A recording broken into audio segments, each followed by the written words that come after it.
ಬೆಂಗಳೂರು ದಕ್ಷಿಣ ವಿಧಾನಸಭಾ ಕ್ಷೇತ್ರದ ಹುಲಿಮಂಗಳ ಗ್ರಾಮ ಪಂಚಾಯಿತಿಯ ಹುಲಿಮಂಗಳ ಸೇರಿದಂತೆ ಮಾರಗೊಂಡನಹಳ್ಳಿ ಮತ್ತು ಶಿಕಾರಿಪಾಳ್ಯ ಗ್ರಾಮಗಳಿಗೆ ಕಾವೇರಿ ನೀರಿನ ಪೈಪ್ಲೈನ್ ಕಾಮಗಾರಿಗೆ ಚಾಲನೆ ನೀಡಿದ ಸಂಸದ ಡಿಕೆ ಸುರೇಶ್ ರವರು. ಇನ್ನು ಈ ಕಾರ್ಯಕ್ರಮದಲ್ಲಿ ಮಾತನಾಡಿದ ಗಜೇಂದ್ರರವರು, ಸಂಸದ ಡಿಕೆ ಸುರೇಶ್ ರವರು ಹುಲಿಮಂಗಲ ಗ್ರಾಮ ಪಂಚಾಯಿತಿ ವ್ಯಾಪ್ತಿಗೆ ಕಾವೇರಿ ನೀರನ್ನು ಪೂರೈಸುವ ಮೂಲಕ ಜೊತೆಗೆ ಅಭಿವೃದ್ಧಿಗೆ ಕೈಜೋಡಿಸುವ ಮೂಲಕ ನುಡಿದಂತೆ ನಡೆದಿದ್ದು, ಮುಂಬರುವ ಲೋಕಸಭಾ ಚುನಾವಣೆಯಲ್ಲಿ ಸಂಸದ ಡಿಕೆ ಸುರೇಶ್ ರವರಿಗೆ ಹುಲಿಮಂಗಳ ಗ್ರಾಮ ಪಂಚಾಯಿತಿ ವತಿಯಿಂದ ಅತಿ ಹೆಚ್ಚು ಮತಗಳನ್ನು ನೀಡುವ ಮೂಲಕ ಜಯಶೀಲರನ್ನಾಗಿ ಮಾಡುತ್ತೇವೆ ಎಂದು ತಿಳಿಸಿದರು.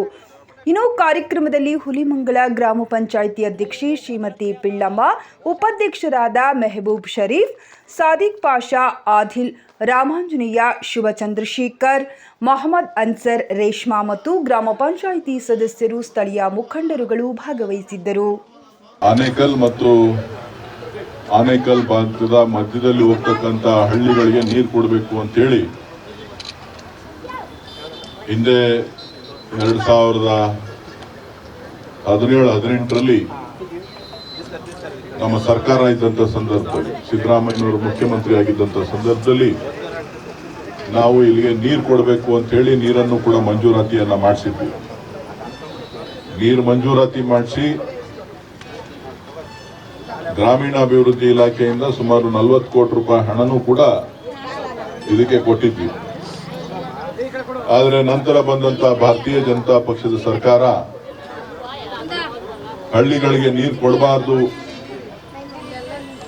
ಆನೇಕಲ್ ತಾಲೂಕಿಗೆ, ಬೆಂಗಳೂರು ದಕ್ಷಿಣ ಕ್ಷೇತ್ರಕ್ಕೆ ನೀರು ಕೊಡಬಾರ್ದು ಅಂತ ಹೇಳಿ ತಡೆದು, ಆದ್ರೆ ಇವತ್ತು ಹಿಂದೆ ಏನು ನಾವು ಮಾತು ಕೊಟ್ಟಿದ್ವಿ ಆ ಮಾತಿಗೆ ಬದ್ಧರಾಗಿರ್ಬೇಕು ಅಂತ ಹೇಳಿ ನಮ್ಮ ಸರ್ಕಾರ ಸನ್ಮಾನ್ಯ ಡಿಕೆ ಶಿವಕುಮಾರ್ ಅವರು ಉಪಮುಖ್ಯಮಂತ್ರಿಯಾಗಿ ಬೆಂಗಳೂರಿನ ಉಸ್ತುವಾರಿಯನ್ನ, ಜಿಲ್ಲೆಯ ಉಸ್ತುವಾರಿಯನ್ನ ವಹಿಸಿಕೊಂಡ್ಮೇಲೆ ನಾನು, ಶಾಸಕರು, ಈ ಭಾಗದ ಮುಖಂಡರಂತ ರಮೇಶ್ ರವರು, ಎಲ್ಲ ಭಾಗದವರೆಲ್ಲ ಸೇರಿ ಅವರಿಗೆ ಭೇಟಿ ಮಾಡಿ ಮನವಿಯನ್ನ ಮಾಡಿದ್ವಿ. ಅವರು ಅಧಿಕಾರಿಗಳ ಸಭೆಯನ್ನ ಕರೆದು ಎಲ್ಲ ವಿಚಾರಗಳನ್ನ ಕೇಳಿ ಅವರು ಆದೇಶ ಮಾಡಿ ತಕ್ಷಣ BWSSB ಇಲಾಖೆಯ ಅಧಿಕಾರಿಗಳಿಗೂ ಕೂಡ ಸ್ಪಷ್ಟವಾದಂತಹ ಸೂಚನೆಯನ್ನ ಕೊಟ್ಟು ಕಾವೇರಿ ನೀರನ್ನ ಇವತ್ತು ಹಿಂದೆ ಏನು ಮಂಜೂರಾತಿ ಆಗಿದೆ ಆ 30 MLD ನೀರು ಈ ಭಾಗಕ್ಕೆ ಜಿಗಣಿ ಹೋಬಳಿಗೆ 7.5 MLD ನೀರು ಮಂಜೂರಾಗಿದೆ. ಆ 7.5 MLD ನೀರನ್ನು ಕೊಡಬೇಕು ಅಂತ ಹೇಳಿ ಸೂಚನೆಯನ್ನ ಕೊಟ್ಟು, ಆಮೇಲೆ ಏನ್ ಮಾಡೋದು ಅಂತ ಹೇಳಿ ಯೋಚನೆ ಮಾಡಿದಂತ ಸಂದರ್ಭದಲ್ಲಿ ನಾನು ಹಿಂದೆನೆ ಹೇಳಿದ್ದೆ ನಮ್ಮ ಪಂಚಾಯಿತಿ ಅವರಿಗೆಲ್ಲ, ಇಲ್ಲಿ ಟ್ಯಾಂಕ್ಗಳನ್ನ ಕಟ್ಕೊಳ್ಳಿ, 10 ಲಕ್ಷ 20 ಲಕ್ಷ ಲೀಟರ್ದು ಟ್ಯಾಂಕ್ಗಳನ್ನ ಕಟ್ಕೊಳ್ಳಿ ಅಂತ ಹೇಳಿ. ಆದ್ರೆ ಇವತ್ತು ಆ ಟ್ಯಾಂಕ್ಗಳಿಗೆ ನೀರನ್ನ ಕನೆಕ್ಷನ್ ಮಾಡಲಿಕ್ಕೆ ಹಣ ಬೇಕು ಅಂತ ಹೇಳಿದ್ರು ಸರ್ಕಾರದಿಂದ. ಈಗಾಗಲೇ ಸುಮಾರು ಈ ಪಂಚಾಯಿತಿ ವ್ಯಾಪ್ತಿಗೂ ಕೂಡ ಸುಮಾರು 1,30,00,000 ರೂಪಾಯಿ ವೆಚ್ಚ ಪೈಪ್ಲೈನ್ ಅನ್ನ ಅಳವಡಿಕೆ ಮಾಡಿಕೊಡ್ಲಿಕ್ಕೆ ಗುದ್ದಲಿ ಪೂಜೆಯನ್ನು ನೆರವೇರಿಸಿದ್ದೇನೆ. ನಾನು ಸಂಬಂಧಪಟ್ಟಂತ ಕೆಲಸಗಾರರು ಕೂಡ ಹೇಳಿದ್ದೀನಿ, ಆದಷ್ಟು ಬೇಗ ಒಂದು ತಿಂಗಳೊಳಗಡೆ, 15 ದಿನ, ಒಂದು ತಿಂಗಳೊಳಗಡೆ ಮುಗಿಸಿದ್ರೆ ನಿಮಗೆ ಚುನಾವಣೆ ಬರೋದ್ರೊಳಗಡೆನೆ ಕಾವೇರಿ ನೀರನ್ನ ಡಿಕೆ ಶಿವಕುಮಾರ್ ಅವರು ಬಂದು ಈ ಭಾಗಕ್ಕೆ ಕೊಡ್ತಾರೆ. ಅದನ್ನ ಆದಷ್ಟು ಬೇಗ ಸ್ಥಳೀಯರು ಏನೇ ಸಮಸ್ಯೆಗಳು ಸ್ಥಳೀಯರಲ್ಲಿ ಪೈಪ್ ಹಾಕ್ಬೇಕಾದ್ರೆ ಬಂದರೂ ಕೂಡ ಅದನ್ನ ಬಗೆಹರಿಸಿ ನೀರನ್ನ ಪಡೆದುಕೊಳ್ಳೋದಕ್ಕೆ ನೀವು ಅನುವು ಮಾಡಿಕೊಡ್ಬೇಕು ಅಂತ ಹೇಳಿ ನಾನಾದ್ರೂ ತಮ್ಮಲ್ಲಿ ಮನವಿಯನ್ನ ಮಾಡ್ತಾ, ನಮ್ ಗುರಿ ಎಲ್ರಿಗೂ ಕೂಡ ನೀರು ಸಿಗಬೇಕು. ಈ ನೀರು ನಮ್ಮ ನೀರು, ಬೇರೆಯವ್ರದಲ್ಲ. ಇದು ಭಾರತೀಯ ಜನತಾ ಪಕ್ಷದ ನೀರಲ್ಲ. ಅವ್ರು ಹೇಳ್ದಂಗೆ ನಾವು ಕೇಳಲಿಕ್ಕೆ ಆಗುದಿಲ್ಲ. ಕರ್ನಾಟಕಕ್ಕೆ, ಕನ್ನಡಿಗರಿಗೆ ಅನ್ಯಾಯ ಆಗ್ತಾ ಇದೆ ಅಂತ ಹೇಳಿದ್ರೆ ನಾವು ಧ್ವನಿಯನ್ನ ಎತ್ತಬೇಕಾಗ್ತದೆ, ಹೋರಾಟವನ್ನ ಮಾಡಬೇಕಾಗ್ತದೆ. ಆ ಮೇಕೆದಾಟಿನ ನೀರನ್ನ ನಾವು ತರಬೇಕಾಗ್ತದೆ, ಎಲ್ಲ ಹಳ್ಳಿಗಳಿಗೂ ಕೊಡಬೇಕಾಗ್ತದೆ.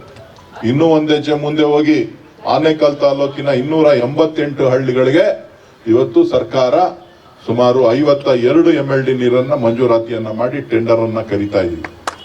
ಯಾತಕ್ಕೆ ಅಂತ ಹೇಳಿದ್ರೆ ಆನೇಕಲ್ ತಾಲೂಕು ಕೂಡ ಒಂದು ಭಾಗ. ಮೆಟ್ರೋ ಜಿಗಣಿಗೆ ಬರಬೇಕು ಅಂತ ಹೇಳಿ ಒತ್ತಾಯವನ್ನ ಮಾಡಿದ್ದೇನೆ, ಬನ್ನೇರ್ಘಟ್ಟಕ್ಕೆ ಬರಬೇಕು ಅಂತ ಹೇಳಿದ್ದೇನೆ, ಆನೇಕಲ್ಗೆ ಬರಬೇಕು ಅಂತ ಹೇಳಿದ್ದೇನೆ. ಇದು ಯಾರಿಗ ಅನುಕೂಲ ಆಗ್ತದೆ ಅಂತ ಅಂದ್ರೆ ಇದು ನನಗಲ್ಲ, ಈ ತಾಲೂಕಿನಲ್ಲಿ ಹುಟ್ಟಿ ಬೆಳೆದಿರ್ತಕ್ಕಂಥ ಎಲ್ಲ ಪ್ರತಿಯೊಬ್ಬ ನಾಗರಿಕನಿಗೂ ಅನುಕೂಲ ಆಗಲಿ ಅಂತಕ್ಕಂಥ ಉದ್ದೇಶದಿಂದ ಸನ್ಮಾನ್ಯ ಉಪಮುಖ್ಯಮಂತ್ರಿಗಳು ಈಗಾಗಲೇ DPR ಅನ್ನ ಮಾಡಿ ಅಂತ ಹೇಳಿ ಆದೇಶವನ್ನ ಸರ್ವೆ ಮಾಡಲಿಕ್ಕೆ DPR ಅನ್ನ ಮಾಡಲಿಕ್ಕೆ ಸೂಚನೆಯನ್ನ ಕರೆದು ಟೆಂಡರ್ ಅನ್ನ ಕೂಡ ಕರೆದಿದ್ದಾರೆ. ಇದು ವಿಚಾರಗಳು ಕೆಲವರಿಗೆ ಏನೇನೋ ಆಗುತ್ತೆ. ಇಲ್ಲಿ ಕೆಲವು ರಸ್ತೆಗಳನ್ನ ಭೇಟಿ ಮಾಡಲಿಕ್ಕೆ ಅದಕ್ಕೂ ಕೂಡ ಸುಮಾರು 10 ಕೋಟಿ ರೂಪಾಯಿ ಹಣವನ್ನ ಮಂಜೂರಾತಿಯನ್ನ ಮಾಡಿಸಿದ್ದೇನೆ. ಟೆಂಡರ್ ಕೂಡ ಕರೀತಾ ಇದ್ದಾರೆ. ಅದ್ರ ಕೂಡ ರಸ್ತೆ ಕೆಲಸ ಪ್ರಾರಂಭ ಆಗ್ತದೆ. ಇನ್ನೂ ಒಂದು 10-15 ಕೋಟಿ ರೂಪಾಯಿ ಅದಕ್ಕೆ ಬೇಕು. ಅದನ್ನು ಕೂಡ ಇನ್ನೊಂದು ವಾರ 10 ದಿನದೊಳಗಡೆ ಅದನ್ನು ಕೂಡ ಮಂಜೂರಾತಿ ಮಾಡಿಸ್ಕೊಟ್ಟು ಅತ್ಯುತ್ತಮವಾದಂತಹ ರಸ್ತೆ ಸಂಪರ್ಕ ವ್ಯವಸ್ಥೆಯನ್ನ ಮಾಡುವಂತ ಕೆಲಸ ಸನ್ಮಾನ್ಯ DK ಶಿವಕುಮಾರ್ ಅವರ ನೇತೃತ್ವದಲ್ಲಿ, ಸಿದ್ದರಾಮಯ್ಯನವರ ನೇತೃತ್ವದಲ್ಲಿ, ರಾಮಲಿಂಗ ರೆಡ್ಡಿ ಅವರ ನೇತೃತ್ವದಲ್ಲಿ ನಾವು ಈ ಬೆಂಗಳೂರನ್ನ ವಿಶೇಷವಾದಂತಹ ರೀತಿಯಲ್ಲಿ ಅಭಿವೃದ್ಧಿ ಪಡಿಸ್ತೇವೆ. ನಿಮಗೆ ಬರಬೇಕಾದಂತಹ ನೀರು ನಿರಂತರವಾಗಿ ಮುಂದಿನ ದಿನಗಳಲ್ಲಿ ಕೊಡುವಂತಹ ಪ್ರಯತ್ನ ನಮ್ಮ ಸರ್ಕಾರ DK ಶಿವಕುಮಾರ್ ಅವರ ಉಸ್ತುವಾರಿಯನ್ನ ವಹಿಸಿಕೊಂಡ ಮೇಲೆ ಜರೂರಾಗಿ ಆಗ್ತದೆ. ಎಲ್ರಿಗೂ ಕೂಡ ನೀರನ್ನ ಕೊಡ್ತೇವೆ. ಪ್ರತಿ ಮನೆಗೂ ಹೋಗಿ ಹೇಳಿ, ಚುನಾವಣೆ ಮಾಡಿ ಮುಂದಕ್ಕೆ ನಿಮ್ಗೆಲ್ರಿಗೂ ನೀರನ್ನ ಎಷ್ಟು ಬೇಕೋ ಅಷ್ಟು ನೀರನ್ನ ಕೊಡ್ತೇವೆ ಅಂತ ಹೇಳಿ ಆ ಒಂದು ವಾಗ್ದಾನವನ್ನು ನೀವು ಕೊಟ್ಟು ತಮ್ಮೆಲ್ಲರ ಆಶೀರ್ವಾದ ಸಹಕಾರ ಇರಲಿ ಅಂತಕ್ಕಂಥ ಮಾತನ್ನ ಈ ಸಂದರ್ಭದಲ್ಲಿ ಹೇಳ್ತಾ ತಮ್ಮೆಲ್ಲರಿಗೂ ಶುಭವನ್ನ ಕೋರಿ ನನ್ನ ಮಾತನ್ನ ಮುಗಿಸ್ತೇನೆ. ಜೈ ಹಿಂದ್, ಜೈ ಕರ್ನಾಟಕ ಮಾತು. ಭಾಗದ ರಸ್ತೆಗಳು ಮತ್ತು ಕೆರೆಗಳು ಇನ್ನೂ ಆಗೋ ಕೆಲಸ ಇದೆ. ನಮ್ಮ ಮಾರ್ಗಂಡಳ್ಳಿ ಇದರಲ್ಲಿ ಕಾವೇರಿ ನೀರು ಮುಖ್ಯವಾಗಿ ಬರಬೇಕು. ಹೆಂಗಸರಿಗೆಲ್ಲ ತೊಂದರೆಗಳನ್ನು ತಪ್ಪಬೇಕು. ನಾವು ಅದನ್ನಂತ ಕೋರುತ್ತಾ ಇದ್ದೀವಿ. ನಮ್ಮನವರಿಗೆ ಮತ್ತು ನಮಗೆ ಎಲ್ಲ ಕೆಲಸಗಳನ್ನು ಪ್ರೋತ್ಸಾಹದಿಂದ ಮಾಡಿಕೊಟ್ಟಂಥ ಗಜೇಂದ್ರ ಅವರಿಗೆ ಈ ಭಾಗದ ಸದಸ್ಯರುಗಳಾದಂಥ ಎಲ್ಲರಿಗೂ ವಂದನೆಗಳು. ಏನಂದರೆ ನಮ್ಮ ಗ್ರಾಮ ಪಂಚಾಯತದಲ್ಲಿ ಹುಲಿಮಂಗಲ ಗ್ರಾಮ ಪಂಚಾಯತದಲ್ಲಿ ಒಬ್ಬ ವ್ಯಕ್ತಿ ಇದ್ದಾರೆ ಅಂತ ಕಾಣಿಸ್ತಾರೆ ಅಂದರೆ ಗಜೇಂದ್ರ ಅವರು. ಯಾಕೆಂದರೆ ಏನು ಕೆಲಸ ಬೇಕಾದರೂ ಅವರು ನಿಷ್ಠೂರವಾದರೂ ಮಾಡಿ ಆ ಕೆಲಸಗಳನ್ನ ಪಟ್ಟಿಂದ ತರ್ಕೊಂಡು ಬರೋ ವ್ಯಕ್ತಿತ್ವ ಇರೋದು ಅವ್ರೊಬ್ಬರಿಗೆ ಅಂತ ನನ್ನ ಭಾವನೆ. ಬೇರೆ ಎಲ್ಲರೂ ಇದ್ದಾರೆ ಇಲ್ಲ ಅಂತಿಲ್ಲ, ಬಟ್ ನನ್ನ ಅನಿಸಿಕೆ ಹೇಳ್ಕೊತಾ ಇದ್ದೀನಿ. ನಮ್ಮ ರಸ್ತೆ ನಾವು 1-2 ವರ್ಷದಿಂದ ಓಡಾಟ ಮಾಡಿದ್ದೀವಿ. ಯಾವುದು ನಾವು ಒತ್ತುವರಿ ಮಾಡ್ಕೊಂಡಿದ್ರು ನಮ್ಮ ರಸ್ತೆನ, ಯಾರು ಜಯಮ್ಮ ಅವರು. ಅದರ ರಸ್ತೆನ ನಮಗೆ ಜಯಮ್ಮ ಅಪಾರ್ಟ್ಮೆಂಟ್ ಅವರು ಆ ರಸ್ತೆನ ನಾವು ತಹಸೀಲ್ದಾರ್ ಹತ್ರ, DC ಹತ್ರ ಎಲ್ಲರ ಹತ್ರ ನಾನು ಹೋರಾಟ ಮಾಡಿದ್ದೀನಿ. ಏನು ಹೋರಾಟ ಮಾಡಿದ್ರು ಅವ್ರು ಯಾರು ನನಗೆ ಸಹಕಾರ ಕೊಟ್ಟಿಲ್ಲ. ಸುಮ್ಮನೆ ಅವ್ರ ಹತ್ರ ಅಂಡರ್ಸ್ಟ್ಯಾಂಡ್ ಆಗ್ಬಿಟ್ಟಿದ್ರು. ನಾನು ಎಲ್ಲ ಬಹಿರಂಗವಾಗಿ ಹೇಳೋದು, ಅವ್ರ ಹತ್ರ ಅಂಡರ್ಸ್ಟ್ಯಾಂಡ್ ಆಗ್ಬಿಟ್ಟಿದ್ರು, ಮನಿ ಅಂಡರ್ಸ್ಟ್ಯಾಂಡಿಂಗ್. ಆಮೇಲೆ ನಾನು ಇವ್ರನ್ನ ಎಲ್ಲಿ ಕೆಲಸ ಆಗುತ್ತೆ ಅಂತ ನಾನು ಬಹಿರಂಗ ಎಲ್ಲೆಲ್ಲೋ ನೋಡಿದೆ, ಲಾಯರ್ನೆಲ್ಲ ಭೇಟಿ ಮಾಡಿದೆ. ಆವಾಗ ನಿಮ್ಮ ಪಂಚಾಯತಿಯಲ್ಲಿ ಇರೋರನ್ನೇ ಇಟ್ಕೊಂಡು ನೀವು ಅಲ್ಲಿರೋರನ್ನೇ ಕಾನೂನುಬದ್ಧವಾಗಿ ಹೋರಾಟ ಮಾಡಿರಿ ನೀವು ಅಂತ ಹೇಳಿದ್ರು. ಆವಾಗ ನಾವು ಗಜೇಂದ್ರ ಅವ್ರನ್ನೇ ನಾವು ಇಟ್ಕೊಂಡಿದ್ದು. ನಮಗೆ ಈ ಏರಿಯಾನಲ್ಲಿ ನೀನು ಬಿಟ್ಟರೆ ನಮಗೆ ರೋಡ್ ಆಗಲ್ಲ, ನೀನು ಇದೇನೋ ಮಾಡಿಬಿಡ್ಬೇಕು ಅಂತ. ಅವರು ಎಲ್ಲದರಲ್ಲಿ ನಮ್ಮ ಹಿಂದೆ ಇದ್ದು ಇದರಿಂದ ಎಲ್ಲಿ ತಹಸೀಲ್ದಾರ್ವರೆಗೂ ಬಂದು ತಹಸೀಲ್ದಾರ್ ಹತ್ರ ಜಗಳನೂ ಮಾಡಿದ್ದಾರೆ. ತಹಸೀಲ್ದಾರ್ ಹತ್ರ ಜಗಳ ಮಾಡಿ ನಮ್ಗೆ ಆ ರೋಡ್ನ ತಿರು ಮಾಡಿಕೊಟ್ರು. ಇನ್ಸ್ಪೆಕ್ಟ್ರು ನಮ್ಮ ಹೆಬ್ಬಗೋಡಿ ಪೊಲೀಸ್ ಪ್ರೊಡಕ್ಷನ್ ತಗೊಂಡು ತಿರು ಮಾಡಿಕೊಟ್ಟು ಇವಾಗ ಆ ರೋಡಿನ ಕಾಮಗಾರಿ ಎಲ್ಲ ನಡೀತಾ ಇದೆ, ಕೆಲಸಗಳು ಆಗ್ತಾ ಇದೆ. ಅದನ್ನು ಟೆಂಡರ್ ಕರೆದಿದ್ದಾರೆ. ನಮಗೆ ಇವಾಗ ಎಲ್ಲ ಅಭಿವೃದ್ಧಿಗಳು ಆಗ್ತಾ ಇದೆ. ಅವರಿಂದ ನಮಗೆ ನಮ್ಮ ಭಾಗದ ಮಾರಗೊಂಡೆ ಉಳಮಂಗಲ ಗ್ರಾಮ ಪಂಚಾಯತಿ ವ್ಯಾಪ್ತಿಯಿಂದ ಅನೇಕ ಅಭಿವೃದ್ಧಿ ಕೆಲಸಗಳು ಈಗ ತುಂಬ ಫಾಸ್ಟಾಗಿ ನಡೀತಾ ಇದ್ದಾವೆ. ಈಗ ಮಾರ್ಗಂಡಳ್ಳಿಯಿಂದ ಉಲ್ಮಂಗಲದ ಗೌರ್ಮೆಂಟ್ ಶಾಲೆವರೆಗೂ 40-60 ಅಡಿ ರಸ್ತೆ ಈಗಾಗಲೇ 30-35 ಅಡಿ ರಸ್ತೆ ಇತ್ತು. ಅದನ್ನು ನಮ್ಮ ಅಧ್ಯಕ್ಷ ಗಜೇಂದ್ರ ಅವರು ಮತ್ತು ಉಪಾಧ್ಯಕ್ಷ ಶರೀಫ್ ಅವರು, ನಮ್ಮ ಮಾಜಿ ಅಧ್ಯಕ್ಷರಾದ ಸಾದಿಕರ್ ಅವರು ಮತ್ತು ಎಲ್ಲ ಗ್ರಾಮ ಪಂಚಾಯತ್ ಮೆಂಬರ್ಗಳ ಆಶೀರ್ವಾದ ಮತ್ತು PDO ಆಶೀರ್ವಾದದಿಂದ ಎಲ್ಲರನ್ನ ತೆರವು ಮಾಡಿ ಅಗಲೀಕರಣ ಮಾಡಿ ಈಗಾಗಲೇ ಕಾಂಕ್ರೀಟ್ ರಸ್ತೆ ಆಗಿದೆ. 60 ಅಡಿ ರಸ್ತೆ ಮಾಡ್ತಾ ಇರೋದ್ರಿಂದ ನಮ್ಮ ಗ್ರಾಮ ಪಂಚಾಯತಿ ಸದಸ್ಯರು, ಅಧ್ಯಕ್ಷರು, ಉಪಾಧ್ಯಕ್ಷರು ಮತ್ತು ಮಾಜಿ ಅಧ್ಯಕ್ಷರಿಗೆ ಈ ಶ್ರೇಯಸ್ಸು ಸಲ್ಲಬೇಕು ಅಂತ ಹೇಳಿ ನಾನು ಈ ಮೂಲಕ ಕಳೆದ ಸರ್ಕಾರದ ಯೋಜನೆ, ಕಳೆದ ಸರ್ಕಾರದಲ್ಲಿ ಟೆಂಡರ್ ಕರೆದಿದ್ದಂತೆ ಈಗಾಗಲೇ MP ಸಾಹೇಬ್ರು ಹೇಳ್ದಂಗೆ ಟೆಂಡರ್ನ ಕರೆದಿದ್ದರು. ಅದಾದಮೇಲೆ ಸರ್ಕಾರ ಅವಧಿ ಮುಕ್ತಾಯ ಆದಮೇಲೆ BJP ಸರ್ಕಾರ ಬಂದಮೇಲೆ ಇದು ನೆನೆಗುಂದಿಗೆ ಬಿದ್ದಿತ್ತು. ಈಗ ನಮ್ಮದೇ ಸರ್ಕಾರ ಚಾಲನೆಗೆ ಬಂದಮೇಲೆ ಮೊದಲನೇದಾಗಿ ನಮ್ಮ ಲೋಕಸಭಾ ಸದಸ್ಯರು ಈ ಕಾಮಗಾರಿನ ಕೈಗೆತ್ಕೊಂಡ್ರು. ಮತ್ತು ನಾವು ಪಂಚಾಯಿತಿಯಲ್ಲಿ ಎಷ್ಟೇ ಬೋರ್ಗಳು ಹಾಕಿದ್ರು 1500 ಅಡಿ ಬೋರ್ ಹಾಕಿದ್ರು ಸಹ ನಮಗೆ ನೀರು ಸಿಗ್ತಾ ಇಲ್ಲ ಸರಿಯಾಗಿ.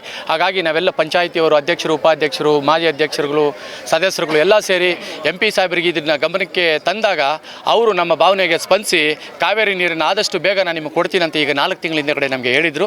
ಅದರಂತೆ ಈಗ ಬಂದು ನಮಗೆ ಪೈಪ್ಲೈನ್ ಉದ್ಘಾಟನೆಯನ್ನು, ಕಾಮಗಾರಿ ಶಂಕುಸ್ಥಾಪನೆಯನ್ನು ಮಾಡಿ ಹೊರಟಿದ್ದಾರೆ. ಸುಮಾರು ಈಗ ಅವರೇ ಹೇಳಿದಂತೆ ಎಲೆಕ್ಷನ್ ಮೊದಲೇ ಈ ನೀರಿನ ನಮ್ಮ ಭಾಗದ ಜನ ಕುಡಿತಾರೆ ಅನ್ನೋ ಒಂದು ಆಸೆ ನನಗೆ ಇದೆ. ಅವ್ರು ಮತ್ತೆ ನಮ್ಗೆ ಅವರೇ ಬರಬೇಕು.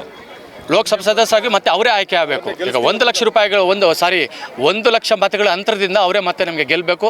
ಅವರಿದ್ದರೆ ನಮಗೆ 100 MLA ಇದ್ದಂತೆ ನಮಗೆ ಬಲ, ಆನೆ ಬಲ. ಅಥವಾ 1.5-2 ತಿಂಗಳ ಒಳಗಡೆ ಎಲೆಕ್ಷನ್ ಒಳಗಡೆ ನಮ್ಮ ಗ್ರಾಮ ಪಂಚಾಯಿತಿ ವ್ಯಾಪ್ತಿಯಲ್ಲಿ 2 ಎಕರೆ ಅಂಬೇಡ್ಕರ್ ಭವನಿಗೆ ನಮಗೆ ಅನುಮೋದನೆ ಆಗ್ತಾಯಿದೆ, 2 ಎಕರೆ ಸಾರ್ವಜನಿಕರ ಹಾಸ್ಪಿಟ್ಲಿಗೆ ಅನುಮೋದನೆ ಆಗ್ತಾಯಿದೆ, 1 ಎಕರೆ ವೆಟ್ರಿನರಿ ಪಶುಗಳ ಆಸ್ಪತ್ರೆಗೆ ಅನುಮೋದನೆ ಆಗ್ತಾಯಿದೆ, 1 ಎಕರೆ ಶ್ರೀಶಕ್ತಿ ಭವನಕ್ಕೆ ಅನುಮೋದನೆ ಆಗ್ತಾಯಿದೆ, 2 ಎಕರೆ ರುದ್ರಭೂಮಿಗೆ, ಹಿಂದೂ ಮುಸ್ಲಿಂ ಮತ್ತು ರುದ್ರಭೂಮಿಗೆ 2 ಎಕರೆ ಅನುಮೋದನೆಯನ್ನು ಇಲ್ಲಿ 1-2 ತಿಂಗಳಲ್ಲಿ ಕೊಡ್ತೀವಿ ಅಂತ ಹೇಳೋದಕ್ಕೆ ಜನರಿಗೆ ಹೇಳೋದಕ್ಕೆ ನಾವು ಇಷ್ಟಪಡ್ತೀವಿ. ಇವತ್ತು ಅವರು ಸೋಲಿಸಿದ್ದಾರೆ, ಯಾವತ್ತು ಅವರು ಲೀಡನ್ನು ಹಿಂದಿಕ್ಕಾಗಿದೆ. MP ಅವರು ಯಾವಾಗಲೂ ಲೀಡ್ ಬರ್ತಾ ಇರೋದು. ಈಗ ಸರ್ಕಾರವೂ ನಮ್ಮದೇ ಇದೆ. MLA ಎಲೆಕ್ಷನ್ ನೋಡಿ ನಮ್ಮ ಪಂಚಾಯಿತಿಯಲ್ಲಿ ಯಾವುದೇ ಬೂತ್ಗಳಲ್ಲಿ ನೀವು ಹೋದಾಗಲೂ ನಮ್ಮದೇ ಎಲ್ಲ ಬೂತ್ಗಳಲ್ಲೂ ಲೀಡ್ ಇರುತ್ತೆ. ಅವ್ರ ಸರ್ಕಾರ ಇರೋ ಸಮಯದಲ್ಲೂ ನಮ್ಮದೇ ಲೀಡು. ಅವ್ರು 20 ನೋಡಿ, ಒಂದು ಎಕ್ಸಾಂಪಲ್ ತಗೊಳ್ಳಿ, 20 ವರ್ಷಗಳು ಅವ್ರು 4ನೇ ಬಾರಿ ಆಯ್ಕೆಯಾಗಿ MLA ಆಗಿದ್ದಾರೆ. ಅವ್ರ ಸರ್ಕಾರನೂ ಇತ್ತು. ಅವರು ಇಲ್ಲಿ ಸರ್ವಾಧಿಕಾರಿ. ಅವರು ನಮಗೆ ಕಾವೇರಿ ನೀರನ್ನು ಕೊಟ್ರಾ?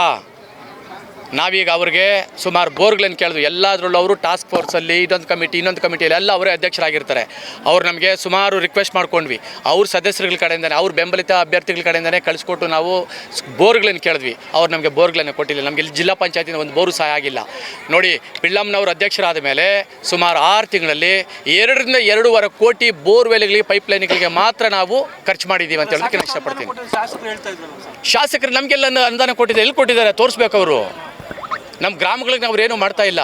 ಅವ್ರು ಬೇರೆ ಎಲ್ಲಿ ಮಾಡ್ಕೊಳ್ತಾರೆ ನಮ್ಗೆ ಗೊತ್ತಿಲ್ಲ. ಅದು ಏನಾಗಿದೆ ನನಗೂ ಗೊತ್ತಿಲ್ಲ. ಅದು ನಮಗೆ ಮಾರಗೊಂಡಲೆ ಮತ್ತು ಶಿಕಾರಿಪಳ್ಯಕ್ಕೆ ಅವ್ರು ಯಾವುದೇ ಅನುದಾನಗಳನ್ನು ಕೊಟ್ಟಿಲ್ಲ. ಏನೇ ಇದ್ರೂ ಅದು ನಮ್ಮ ಪಂಚಾಯಿತಿ ಅನುದಾನಗಳಲ್ಲಿ ನಾವು ಮಾಡ್ಕೊಂಡು, ಈಗ ಸರ್ಕಾರ ಬಂದಿದೆ. ಸರ್ಕಾರದಲ್ಲಿ ಈಗ ಮಾರಗೊಂಡಳ್ಳಿ ಮುಖ್ಯ ರಸ್ತೆಗೆ ಒಂದು 5-6 ಕೋಟಿ ಹಾಕಿದ್ದೀವಿ. ಕಾಮಗಾರಿ ಅರ್ಧಬರ್ಧ ಆಗಿದೆ.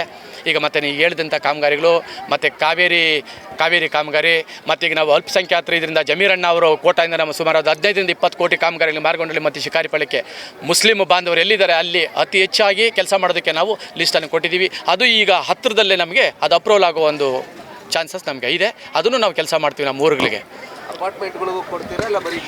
ಎಲ್ಲರಿಗೂ ಕೊಡಬೇಕು. ಈಗ ಆಲ್ರೆಡಿ ನಮ್ಮ MP ಸಾಹೇಬ್ರು ಹೇಳಿದ್ದಾರೆ, ಅಪಾರ್ಟ್ಮೆಂಟ್ಗಳಿಗೂ ಸಿಗಬೇಕು ಈ ನೀರು ಅಂತ. ಅವ್ರಿಗೂ ಸಿಗುತ್ತೆ. ಸ್ವಲ್ಪ ಕಾಲಕ್ರಮೇಣ ಆಗ್ಬೋದು, ಮುಂದಕ್ಕೆ ಹೋಗ್ಬೋದೇನೋ. ಈ ಪೈಪ್ಲೈನ್ ಆಗ್ತಾ ಇದೆ. ಪೈಪ್ಲೈನ್ ಎಲ್ಲ ಯಥೇಚ್ಛ ಒಂದೊಂದೇ ಮುಂದಕ್ಕೆ ಹೋಗುತ್ತೆ. ಹಂತವಾಗಿ ಬೆಳ್ಕೊಂಡು ಹೋಗ್ತಾ ಇದೆ ಇದು ವಿಸ್ತೀರ್ಣ. ಹಾಗಾಗಿ ಅವ್ರಿಗೂ ಸಿಗುತ್ತೆ ಅಂತ ಹೇಳೋದಕ್ಕೆ ನಾನು ಇಷ್ಟಪಡ್ತೀನಿ. ಇವತ್ತು ಕಾವೇರಿ ನೀರು ಪೈಪ್ಲೈನನ್ನು ಚಾಲನೆ ಮಾಡಿದ್ದಾರೆ. ಹಾಗಾಗಿ ನಮ್ಮ MP ಸಾಹೇಬರು ಇದ್ರಿಗೆ ಭಾಳ ಸುಮಾರು ಒಂದು ಯಾವಾಗ ನಮ್ಮ MP ಸಾಹೇಬರು ಯಾವಾಗ ಇಲ್ಲಿ ಆಯ್ಕೆ ಆದರು ಆವಾಗಿಂದನೇ ನಮ್ಮ ಸದಸ್ಯರು ಇದ್ರಾಗೆ ಸ್ವಲ್ಪ ಮಾಜಿ ಸದಸ್ಯರು ಇದ್ದಾರೆ. ಅವರೆಲ್ಲ ಸೇರ್ಕೊಂಡು ಆವಾಗಿಂದನೂ ನಮ್ಮ ಇವಾಗ ಇರೋ ಬಾಡಿ, ಹಿಂದಿನ ಬಾಡಿ ಎಲ್ಲ ಸೇರ್ಕೊಂಡು ಸುಮಾರು ಒಂದು 10-11 ವರ್ಷದಿಂದನೂ MP ಸಾಹೇಬರಿಗೆ ನಾವು ಇದೇ ಫಸ್ಟ್ ಒಂದು ಮಾಹಿತಿ ಕೊಟ್ವಿ. ಸರ್, ನಮಗೆ ಕಾವೇರಿ ನೀರು ಬೇಕಂತ. ಆಗಲೇ MP ಸಾಹೇಬರು ಸುಮಾರು 11 ವರ್ಷ ಹಿಂದೆಯೇ ಅವರು ಮಾತಾಡಿದರು, ನಾನು ಕೊಡ್ತೀನಿ ಅಂತ ಹೇಳಿಬಿಟ್ಟು.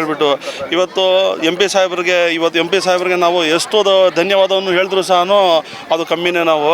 ಹಾಗಾಗಿ ನಮಗೆ ಇವತ್ತು ಪೈಪ್ಲೈನು ಇವಾಗ ನಾವು ಕೇಳ್ತಾ ಇದ್ವಿ, ಕಾವೇರಿ ನೀರು ಕೊಡ್ತೀವಿ, ಬರೀ ಆಶ್ವಾಸನೆಗಳು ಕೊಡ್ತಾ ಇದ್ದಿದ್ದು.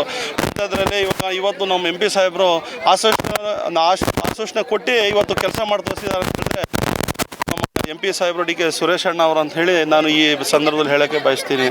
ಇವತ್ತು ನಾವು ನಮ್ಮ ಎಲ್ಲ ಪಂಚಾಯತಿ ಅಧ್ಯಕ್ಷರು, ಉಪಾಧ್ಯಕ್ಷರುಗಳು, ಸದಸ್ಯರುಗಳು, ಮಾಜಿ ಸದಸ್ಯರುಗಳು, ನಾವೆಲ್ಲ ನಮ್ಮ ಕಾಂಗ್ರೆಸ್ ಮುಖಂಡರು ಎಲ್ಲರೂ ನಮ್ಮ MP ಸಾಹೇಬರಿಗೆ ನಾವು ಧನ್ಯವಾದವನ್ನು ಹೇಳೋಕ್ಕೆ ನಾವು ಬಯಸ್ತೀವಿ. ನಾವು ಎಷ್ಟು ಆಗಷ್ಟು ನಾವು ಎಷ್ಟು ಥರ ಅಲ್ಲ, ನಾವು ನಮ್ಮ ಕೈದಲ್ಲಿ ಎಷ್ಟು ಆಗುತ್ತೆ ನಾವು ಅಷ್ಟೂ ಪ್ರಯತ್ನ ಪಟ್ಟು ನಾವು MP ಸಾಹೇಬರಿಗೆ ನಮ್ಮ ಇಡೀ ಪಂಚಾಯತಿದಲ್ಲಿ ನಾವು ಲೀಡ್ ಕೊಡೋಕ್ಕೆ ನಾವೆಲ್ಲ ಲೀಡ್ ಕೊಡ್ತೀವಿ ಅಂತ ಹೇಳಿ ಈಗ JDS BJP ಅಲಯನ್ಸ್ ಆದರೂ ಸಹ 100% ನಾವು ಕಾಂಗ್ರೆಸ್ಗೆ ಲೀಡ್ ಕೊಡ್ತೀವಿ ಅಂತ ಹೇಳಿ ಈ ಸಂದರ್ಭದಲ್ಲಿ ನಾನು ಹೇಳೋಕ್ಕೆ ಬಯಸ್ತೀನಿ. ಜನರಿಗೆಲ್ಲ ತಿಳುವಳಿಕೆ ಇದೆ. ಇವತ್ತು ಈ ತಿಳುವಳಿಕೆ ಇಲ್ದಿರೋದು ಯಾರೂ ಇಲ್ಲ. ಇವತ್ತು ಏನು ನಡೀತಾ ಇದೆ, ಈ ರಾಜ್ಯದಲ್ಲಿ ಏನು ನಡೀತಾ ಇದೆ, ದೇಶದಲ್ಲಿ ಏನು ನಡೀತಾ ಇದೆ ಅಂತ ಹೇಳಿಬಿಟ್ಟು ಇವತ್ತು ಎಲ್ಲರಿಗೂ ತಿಳುವಳಿಕೆ ಇದೆ. ಹಾಗಾಗಿ ನಾವು ನಮ್ಮ ಪಂಚಾಯತಿಯಿಂದ 100% ನಾವು ಹೆಚ್ಚಿನ ಲೀಡ್ ಕೊಟ್ಟು ನಾವು ನಮ್ಮ MP ಸಾಹೇಬ್ರು ಗೆಲ್ಸ್ತೀವಿ ಅಂತ ಹೇಳಿ ಒಂದು 10 ವರ್ಷ ಅಂತ ಇದೊಂದು ಪ್ರೊಸೆಸ್ ನಡೀತಾ ಇದ್ದು. ಇವತ್ತು ಗುದ್ಲಿ ಪೂಜೆ MP ಸಾಹೇಬರು ಮಾಡಿ ನಮಗೆ ಚಾಲನೆ ನೀಡಿದ್ದಾರೆ. ಅದಕ್ಕೆ ನಾನು MP ಸಾಹೇಬರಿಗೆ ಧನ್ಯವಾದ ಹೇಳಿಕ್ಕೆ ಇಷ್ಟಪಡ್ತೀನಿ.